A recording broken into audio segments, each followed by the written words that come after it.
So, hi guys. I hope you guys are all well, and it's a beautiful weekend for you, or whether there's sun shining or there's rain falling. So, what I want to talk about today, my name is Waimi Eriko Arigoye. I'm Director of Programs for Coastal and Marine Areas Development Initiative, CIMADIM. Majorly, our work is based in the Niger Delta, and we are based in Ijalikeme in Warri Metropolis, Niger.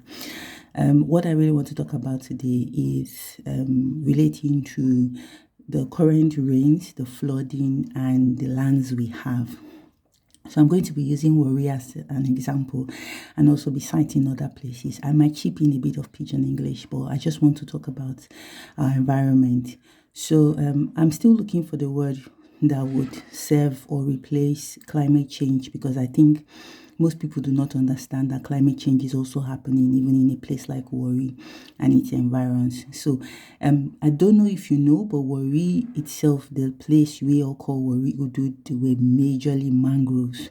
Shekiri call it Igbadudun, very beautiful kind of trees like this. They have white mangroves, we have red mangroves, and I think we have black mangroves, but it's not indigenous to our own area. So this Warri, we are all shouting and saying wafi wafi. It's all mangroves, and urbanization made us cut these mangroves, which are wetlands or tropical rainforest, and we built houses. Obviously, we are having population growth and expansion. Yes, we had companies that came and then we built, and then we are now like an urban city or cosmopolitan city, based on its glory days, but now it's just there. So I will talk about those who are in the metropolis who still have mangroves. So we have cut down the mangroves for years and years, and we have not been replacing them. And what has happened is that we now have a city that is jammed, a city whereby the canals, the rivers are all built upon. We use our chest to Elliot Apey would say, you want to sell land, you do kubwegba tubore. That is, you will use your mouth to sell land, and you will sell wetland, marshlands, you will sell mangroves, and you people will cut it down and you will build your houses on top. And it's extending all the way, or it has extended all the way to places like Ubeji, Ifye, Ekbokodo, Ajeta, and the likes. So we are cutting down these mangroves, and these mangroves serve as, we have the Warri refinery, and all those smoke and toxins that come out in the air, the mangroves serve as the trees that we absorb it. They absorb a lot of carbon, and that's what's saving us. So the more mangroves we cut, the more pollutants and the more rubbish air we are going to be breathing in. I'll come to the health factor of the health risk of that. So we keep cutting these mangroves, and we keep some feeling and building our houses, and we keep doing it continuously. We are cutting into the rivers, into the small creeks. We are building on it. We don't care what is happening because of greed and whatever it is, the blindness to want to listen to what people are saying, or even the lack of awareness on the consequences of our actions.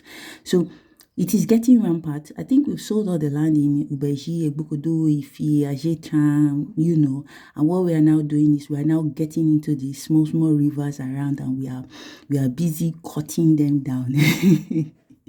And what are we doing? We are building on them. Now, when the rains come, as even Ugboangwe too is also having that. Now, for example, place like Ugboangwe, Ugboangwe has built on all the supposed drainage system, the natural drainage that would help us when rain falls.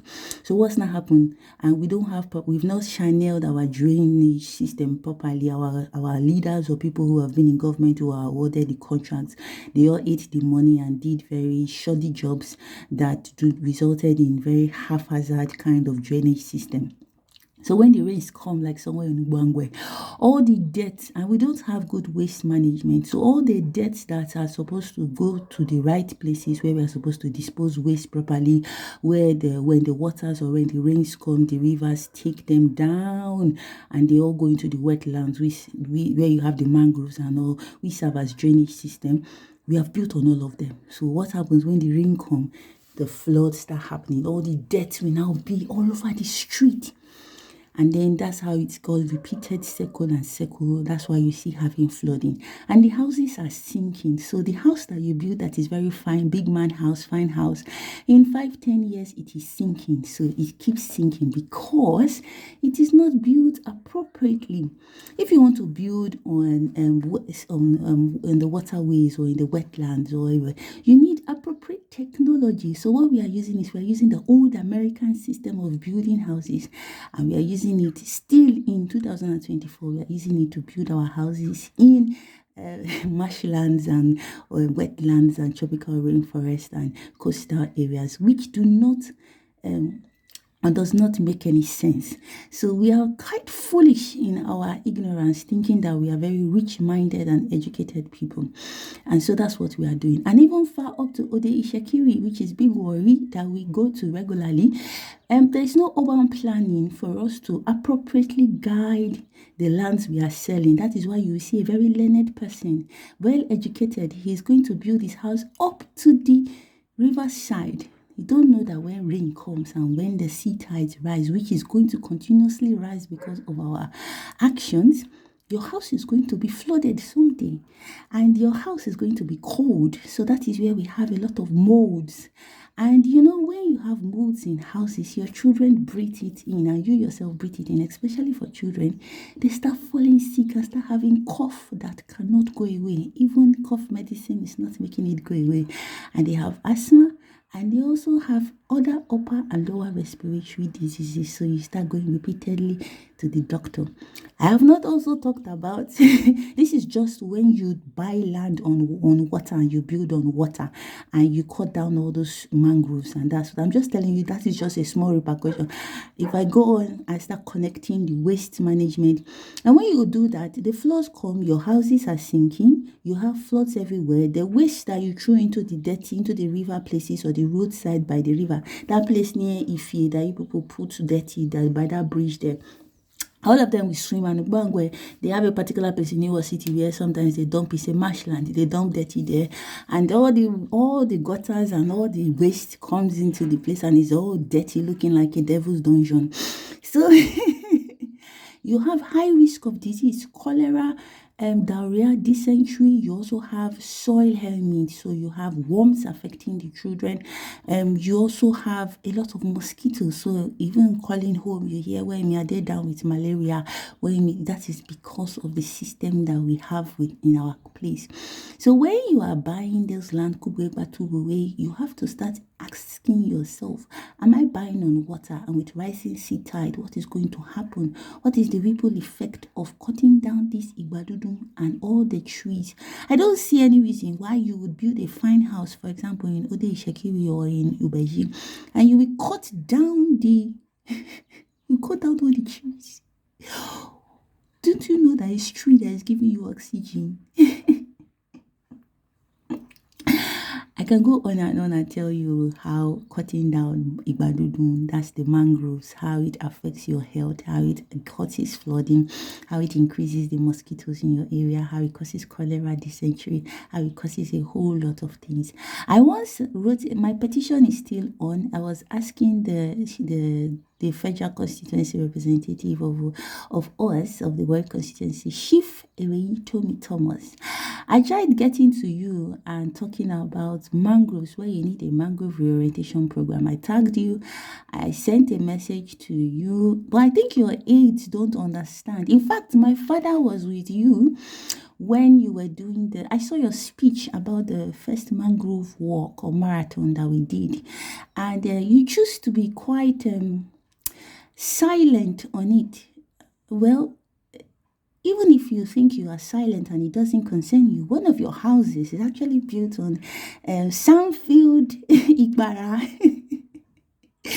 So somehow it's getting to you, and even if it doesn't get to you, because maybe you're Mr. Big Man, it is going to get to your aides, because I think no matter where you run to, and even if you go and build a house in Lekki is built on, most of it, 90% of it is built on water, because people are actually building and not knowing they're building on the water, and they are having flooding. Their water is also dirty. Now, when you build close to the water, don't forget that our water is highly saline, that it has a lot of salt. It also has potentials of oil spills and environmental degradation. So when you build and you dig your borehole, you're actually going to be drinking a lot of lead, a lot of cadmium, a lot of a lot of salty water. So there's going to be high kidney problems. In fact, if I keep talking, so whoever is doing advocacy in places like Warri, but these are the issues you are supposed to be addressing. Because even if you do clean Warri or clean the rivers, like those people who are doing protection of the rivers, it's very nice project. These are nice advocacy work, but you need to be louder in your game because people are cutting down and they don't understand that this is the climate change that we are talking about. Oh boy. See, this conversation, I can go on for an hour, I can go on for as much as I want, but I just want to tell you guys, and those of you who are buying, who you are learned or out of greed, or I don't know what you are looking for, and you are building on the mangroves, you're building on the Ikwara. Oh boy. Oh Jesus, oh Lord have mercy. If you want to know more about what I'm talking about, Mr. Eriekwa of Falcon Mangrove Park, that's why he has that park protected there. That's why I don't want you to touch that place, because that place in the next 50 years is going to be the green zone. I'll come back again and talk about high temperatures, why all of us are having high sunny temperatures and we are shouting almost each day. Have you tried or have you noticed the difference between Ajeta, Ife, and the Jala? Anyways, my name is Dr. Oshawa Miracle Arigoye. I will come back again and talk about something else relating to the environment. For now, stop selling or buying lands on creeks, rivers, or places where you are supposed to leave the water flowing. Thank you.